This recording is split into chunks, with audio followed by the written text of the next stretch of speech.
pernikahan yang saya jalani tidak sesuai dengan apa yang saya pikirkan. Karena saya berpikir jika saya menikah, saya memiliki imam dan imam saya bisa menuntun saya. Tapi ternyata Allah menunjukkan semuanya yang ternyata selama pernikahan saya berjalan beberapa tahun ini, seorang imam yang seharusnya menuntun saya ternyata tidak menuntun saya.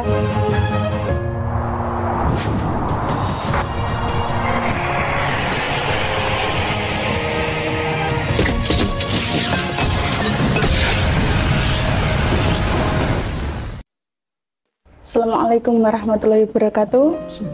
Perkenalkan, nama saya Sandika Dwi Kusumanengati. Saya akrab disapa Tika. Asal saya dari Pare, orang tua asal dari Pare.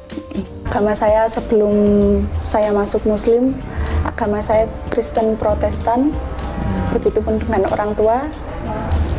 Dan sekarang saya meyakini untuk saya beragama Muslim. Sementara orang tua saya tetap berada di agama sebelumnya. Dulu waktu saya menjadi seorang Kristen Protestan ya, saya ya bisa dikatakan tekun sekali, apalagi ke gereja setiap minggu dari mulai saya kecil sampai saya beranjak remaja, bahkan sampai saya sekolah SMA itu saya masih menjadi seorang Kristen. Setiap hari Minggu saya ke gereja. Yang dulu masih anak-anak saya selalu suka untuk sekolah minggu. Dan bahkan saya sudah sempat dibaptis. Dan saya sudah sempat menerima nama baptisan itu tadi. Dulu Lydia. Terus akhirnya saya memutus. Tapi memang lingkup pergaulan saya dulu, teman-teman saya banyak yang Muslim. Meskipun saya kecil sering ke sekolah minggu, tapi mayoritas di kampung saya seorang Muslim, jadi saya ikut teman saya bersih-bersih musola, saya ikut. Saya mau, kalau teman saya taraweh, saya nunggu di depan musola gitu. Terus sampai teman saya nyamperin, tik, inilah aku ada takjil buat kamu. Kamu dari tadi nungguin toh. Oh, aku dari tadi nungguin kalian loh. Terus sampai pas waktu pernah ikut bersih-bersih musola itu orang tua saya marah. Ngapain kamu ikut-ikut bersih-bersih? Nggak perlu, kamu itu bukan orang Islam gitu. Tapi saya senang, kan sama teman-teman rame-rame juga bersihin musola ya. Saya senang. Dan dari situ saya pernah juga dulu diajarin sholat sama teman saya. Diajarin sholat. Tik coba sholat, Tik. Kayak gini loh sholat. Oh, sholat tuh kayak gini. Dan dari situ kayak saya mulai sekolah SMA kok nyaman. Saya dulu bermualaf tahun 2021.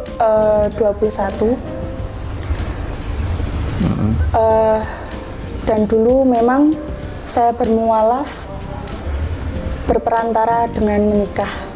Dulu saya pernah menikah muda dan qadarullah pernikahan saya tidak jadi.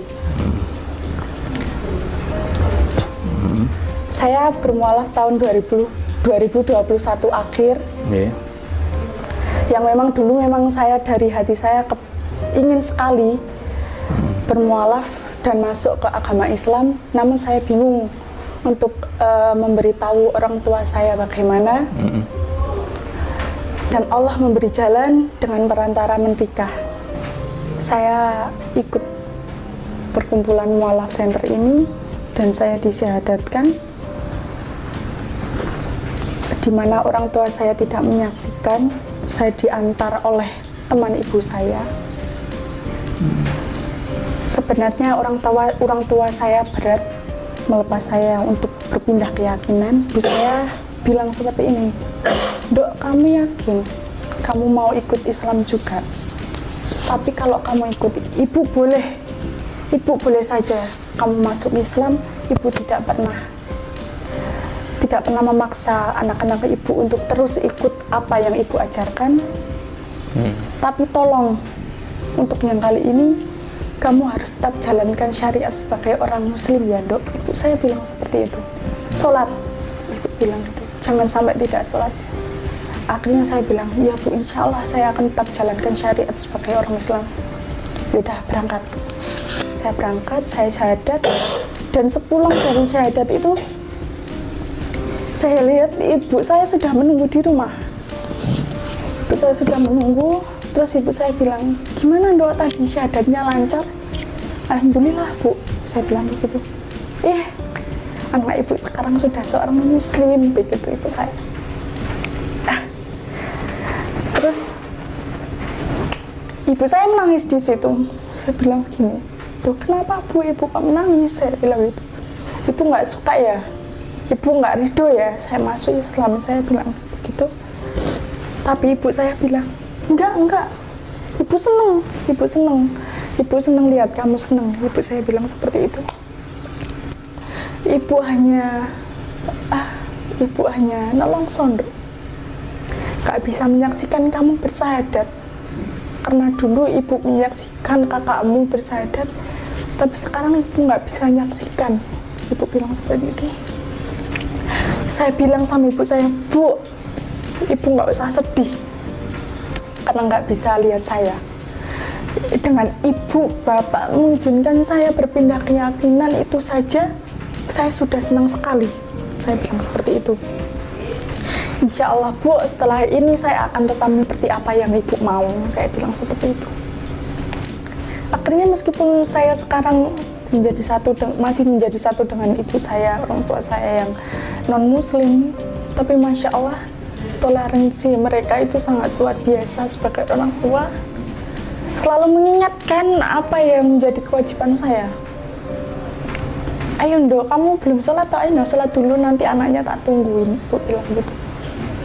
Jadi setiap saya ada acara di luar, Bu saya mau kajian, Bu saya ada acara sama perkumpulan mualaf, Bu saya ini ya wis nang keluar, ayo berangkat, nanti anaknya ibu yang jaga. Sebenarnya saya tidak mau membebankan anak saya kepada ibu saya, tapi mau gimana lagi, saya sekarang punyanya hanya orang tua. Ya meskipun kadang saya merasa sendiri, tapi masih ada orang tua yang bisa membantu saya untuk menjaga anak saya. Saya bekerja, anak saya yang menjaga juga orang tua saya. Dan ternyata pernikahan yang saya jalani tidak sesuai dengan apa yang saya pikirkan. Karena saya berpikir jika saya menikah, saya memiliki imam dan imam saya bisa menuntun saya. Tapi ternyata Allah menunjukkan semuanya, yang ternyata selama pernikahan saya berjalan beberapa tahun ini, seorang imam yang seharusnya menuntun saya ternyata tidak menuntun saya. Dan ini bisa menjadi pelajaran bagi kita semua bahwa menikah itu bukan sekedar menikah aja. Kita harus mempersiapkan betul mulai dari calon yang akan kita pilih untuk kita ke depannya. Intinya harus kita persiapkan betul-betul, bukan sekedar hanya apalagi untuk pacaran dan kita berpikir jika kita pacaran lama kita akan berjodoh dengan orang tersebut. Saya bisa, dan dengan tidak berhasilnya rumah tangga saya itu menjadikan saya lebih taat dan lebih dekat dengan Allah. Alhamdulillah. Dan memang dengan saya yang sekarang ini saya bisa menjadi lebih tenang, bisa lebih taat dengan Allah. Alhamdulillah, dan saya bisa berhijrah. Soalnya ketika saya sudah bermualaf itu satu tahun saya menghilang, dan ibu pengurus saya sampai mencari, kamu kemana aja Nduk? Ibu saya cari tahu, saya ke sana kemari, saya menghilang. Saya tidak belajar, saya tidak bimbingan, intinya saya menghilang selama 1 tahun itu. Dan saya bekerja sebagai seorang kasir, yang dimana tempat itu tempat yang mayoritas terdapat banyak kaum ikhwan. Di Di 1 tahun itu saya menghilang, saya tidak menjalankan sebagai orang Muslim. Entah apa yang ada di pikiran saya juga tidak tahu kenapa saya begitu saat itu. Saya sering olahraga bersama kaum Ikhwan, saya berkumpul dengan banyak kaum Ikhwan, saya mengenakan pakaian yang tidak patut dicontoh sebagai seorang muslimah. Intinya saya tidak dapat dikategorikan sebagai seorang muslimah saat itu. Muslimah yang baik. Muslimah yang baik. Namun ketika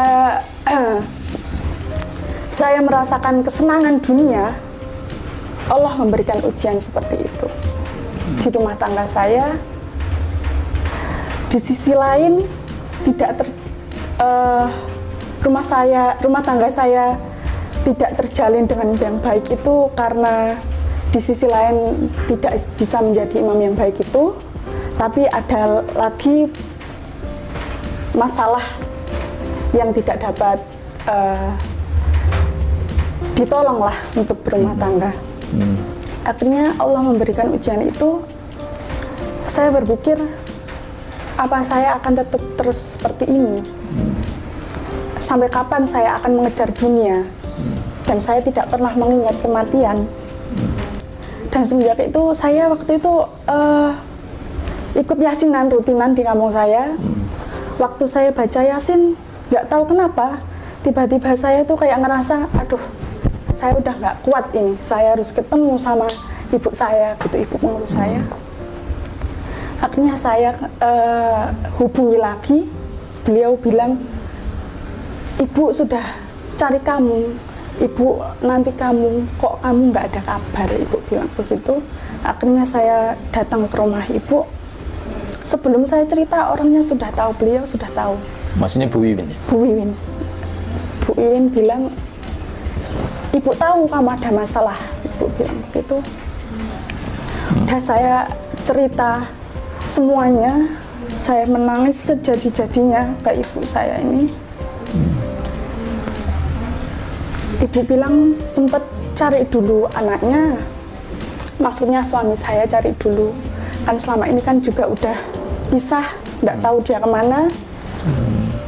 Saya sudah coba cari, tapi memang tidak ada jawaban. Terus ibu bilang, ya memang mungkin ini sudah jalan kamu. Dan semenjak itu saya memutuskan untuk berhijrah, benar-benar berhijrah. Saya membuang pakaian-pakaian saya yang tidak layak untuk dipakai sebagai seorang muslimah. Dan saya memutuskan untuk berhijab. Di kerjaan pun saya memutuskan untuk berhijab. Dan di kerjaan itu tadi saya bisa melihat siapa orang yang memandang saya secara fisik, melihat suka dengan saya karena fisik saya, dan siapa orang yang benar-benar melihat sisi baik saya. Saya kerja, saya pakai hijab. Di situ banyak yang komplain, gak pantas kamu pakai hijab, ngapain kamu pakai hijab? Saya cuma bisa diam, saya kasih senyum aja. Terus banyak yang bilang, loh, kamu pakai hijab ya sekarang? Kamu cantik loh pakai hijab, kamu cocok pakai hijab, kamu kelihatan lebih muda, nggak kayak tante-tante kayak kemarin, Masya Allah. Dan selama saya berhijrah, tidak sedikit yang menghujat saya karena masa lalu saya yang seperti itu. Mereka bilang, percuma kamu berhijab, percuma kamu berhijrah, kalau sifat kamu kayak gitu. Saya cuma bisa diem, saya terima, karena di saat saya memutuskan untuk berhijrah, saya juga harus berusaha menahan diri untuk tidak menerima kejahatan yang saya terima dari orang lain. Karena mengingat saya berubah, itu rasanya gampang sekali. Hanya menggunakan hijab panjang, pakaian syar'i, mengenakan kaos kaki, saya pikir saya sudah berubah. Ternyata tidak. Di mana saya harus menata niat saya kembali karena Allah. Saya harus menjaga lisan, membenarkan bacaan sholat saya kembali, dan yang terpenting saya harus bisa menahan diri untuk tidak membalas kejahatan orang lain yang saya terima. Intinya saya memutuskan untuk bersabar. Yang namanya sabar itu tidak ada batasnya. Jika orang bilang sabar itu ada batasnya, Mbak, nggak ada. Kita memutuskan untuk sabar, sabar itu tidak ada batasnya. Sabar itu tidak boleh marah, sabar itu tidak boleh dengki. Lagi di perjalanan saya tadi, akhirnya saya memutuskan untuk berhijrah itu. Dan akhirnya saya mengurus perceraian sendiri, saya bekerja sendiri, saya menghidupi anak saya sendiri. Jadi saya seorang single mommy dengan 1 anak. Saya berpikir, ya Allah, habis ini saya gimana? Saya seorang diri, saya bekerja sendiri. Nanti anak sekolah ini gimana ya Allah? Saya pernah berada di titik terendah di mana saya itu benar-benar tidak punya uang sama sekali, sedangkan hari raya hampir tiba. Saya hanya bisa berdoa dan minta sama Allah. Pegangan saya selama itu hanya Allah. Meskipun saya punya orang tua, prinsip saya tidak pernah ingin menyusahkan orang tua saya.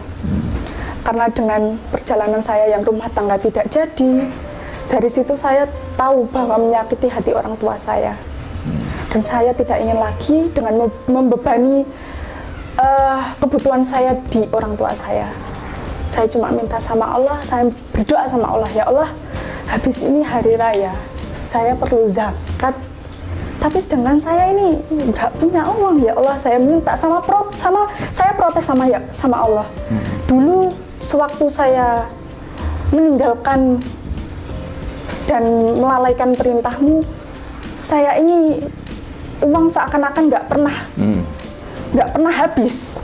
Sampai saya bisa belikan anak saya HP cash, saya bisa beli apa yang saya mau. Tapi ketika saya memutuskan berhijrah ini, kenapa ya Allah Engkau uji hamba di ekonomi hamba? Saya protes sama Allah. Saya nangis, saya ulang-ulang doa saya setiap hari.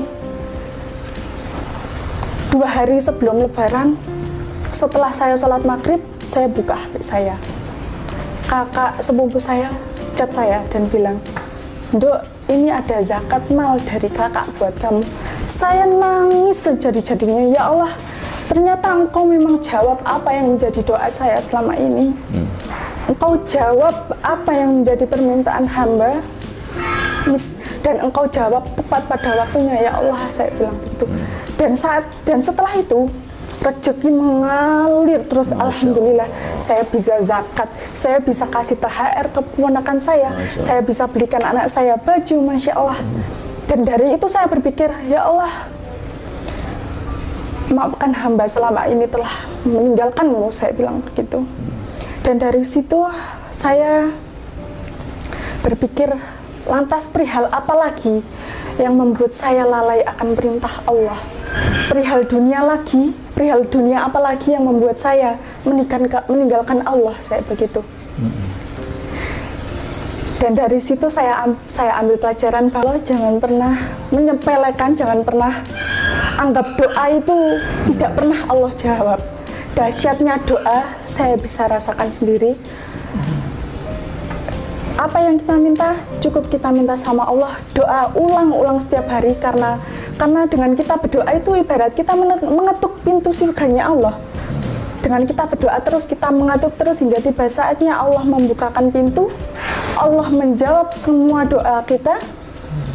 Jika kita berpikir, selama ini saya doa, Allah nggak pernah jawab, Allah nggak pernah kasih, udahlah, saya nggak pengen lagi berdoa sama Allah, nggak mau lagi saya minta sama Allah. Salah. Kita mengetuk pintu Allah. Jika kita berhenti untuk berdoa, ibarat kita berhenti mengetuk pintu Allah. Jika suatu saat Allah membukakan pintu, lah yang berdoa tadi mana? Tadi saya mendengar beberapa kali, sekarang saya bukakan pintu, kok sudah tidak ada orangnya? Lalu kita kecewa sama Allah. Allah nggak pernah jawab, udahlah males aku, nggak pengen doa lagi sama Allah. Sholat pun jadi males. Jangan pernah meremehkan dahsyatnya doa. Dan dari pernikahan saya yang tidak jadi, saya jadi berpikir, oh mungkin dulu saya berawalan dan mengawali pernikahan ini dengan bukan hal yang baik. Maksudnya dengan saya berpacaran bertahun-tahun. Pacaran itu ibarat kita pacaran itu kita sudah menapaki jalan kemaksiatan tanpa kita sadari. Akhirnya dari situ, oh mungkin jika memang nanti kesempatan masih ada, saya minta sama Allah pertemukan dengan laki-laki yang baik. Amin. Yang bisa menuntun saya, yang menerima anak saya. Dan saya tidak ingin pacaran lagi. Sempat ada orang yang bilang, kamu bilang kayak gitu, kayak kamu nggak pernah pacaran aja. Siapa bilang saya nggak pernah pacaran? Saya pernah pacaran, bertahun-tahun pernah. Dan dari pacaran itu, sekarang saya berpikir pacaran itu membawa kita bisa lebih jauh dari Allah. Apa sih cinta? Pacaran mesti identik dengan kata cinta. Apa sih cinta itu? Kalau cinta itu yang bisa membawa kita lebih dekat dengan Allah, itu cinta. Tapi jika cinta membawa kita lebih jauh dari Allah, ya itu bukan cinta, itu nafsu namanya. Ada anak muda yang sharing sama saya tentang hal seperti ini. Lalu dia bilang, loh mbak, pacar saya loh baik, dia ngingetin saya sholat, dia ngingetin setiap puasa, ayo puasa, berbuka, setiap sholat selalu telepon saya, ingetin untuk sholat.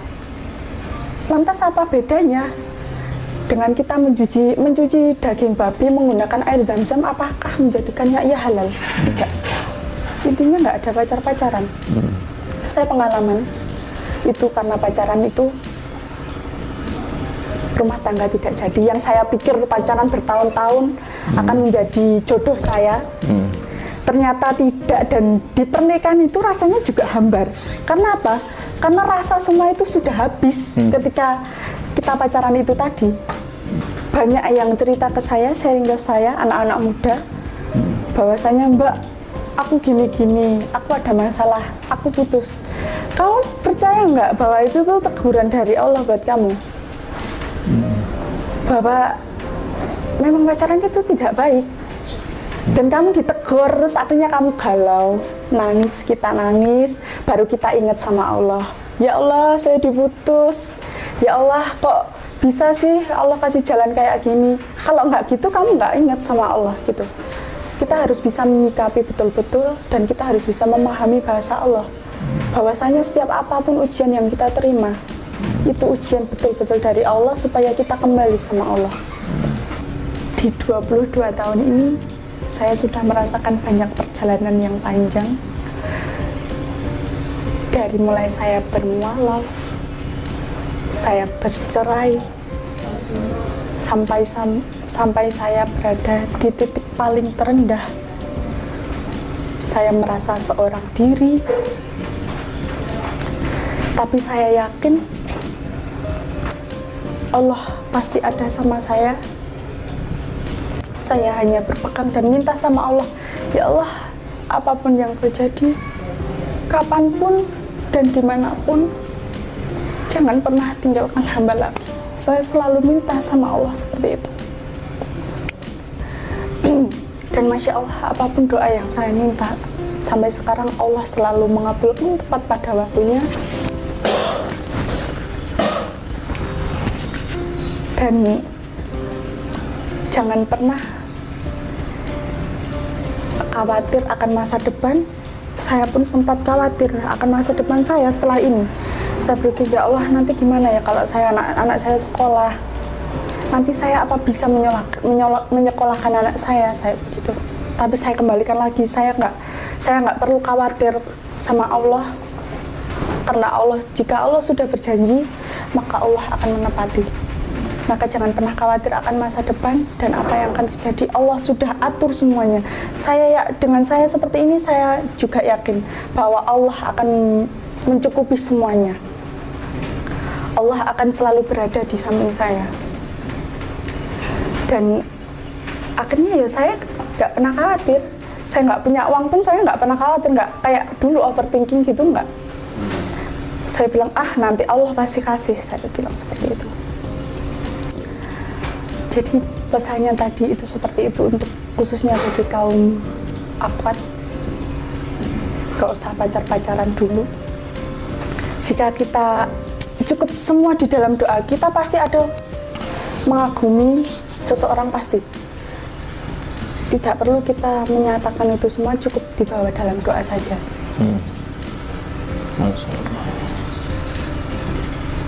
Dan saya pun juga bercerita tentang kisah hidup saya seperti ini di teman saya, supaya dijadikan cermin, dijadikan pelajaran, bahwasanya jangan asal menikah. Menikah itu tidak seperti yang kita bayangkan. Kita bekali dulu diri kita dengan ilmu, apalagi ilmu tentang rumah tangga, kita perlu pelajari juga. Menikah muda boleh, asal kita sudah siap mental, kita siap apapun keadaannya ke depannya. Jadi jangan lebih baik tertunda menikah daripada salah dengan pilihan. Mungkin cukup.